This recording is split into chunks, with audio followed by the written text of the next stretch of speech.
member for Curtin. Thank you, Deputy Speaker. I thank the member for Moreton for moving this important motion and thank those members who have contributed to this debate. I rise to speak on this on the International Day for the Elimination of Violence Against Women, and I also do so less than a week after a 38-week pregnant Muslim woman was brutally attacked while out at a cafe with friends in Parramatta.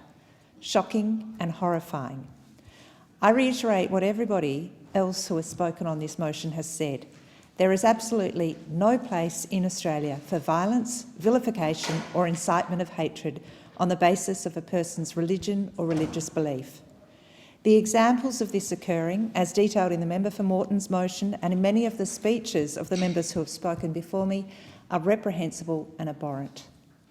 Australia is a nation of great cultural diversity, encompassing the oldest continuous culture of our first Australians to the cultures of our newest arrivals. Nearly half of Australians were either born overseas or have at least one parent who was. Similarly, we are a country of diversity in religious beliefs, with 12 million people identifying as Christians and over 2 million identifying as a religion other than Christianity. We also have a rising number of Australians, 30%, who identify as non-religious. Australia's success and stability as a nation, as with all other nations, is dependent on all of us, regardless of our religious beliefs or lack of them, regardless of our cultural identity, regardless indeed of any of our differences, finding ways of getting along with the other. We need, as a nation, to recognise the importance of social cohesion to our individual and national well-being. Without an appropriate degree of social cohesion, we cease to be a strong nation. Acts inciting hatred against others, acts of violence against others, and extreme vilification of those who are different to us cause wide-ranging harm and damage. The most significant harm and damage is obviously the physical and emotional harm done at the individual level. There is, of course, harm to our society, a greater harm, the creation of fear, of mistrust, of antagonism.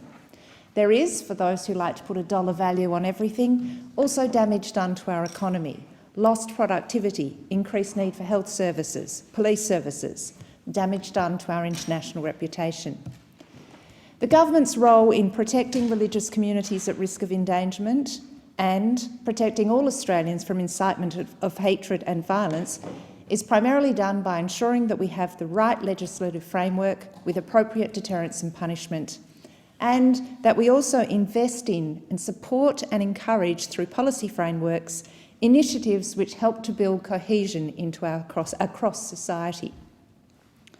There are always dangers in legislative action, and any legislative action must be carefully nuanced. But it must be clear. When it comes to stopping violence and hatred, there must be decisive and clear legal prohibitions. We also need to realise, however, that legislation in and of itself will not ensure social cohesion. We need concrete actions which promote understanding, tolerance, self-responsibility and resilience, and which are undertaken and driven at grassroots levels, in families, in schools, in workplaces, in communities.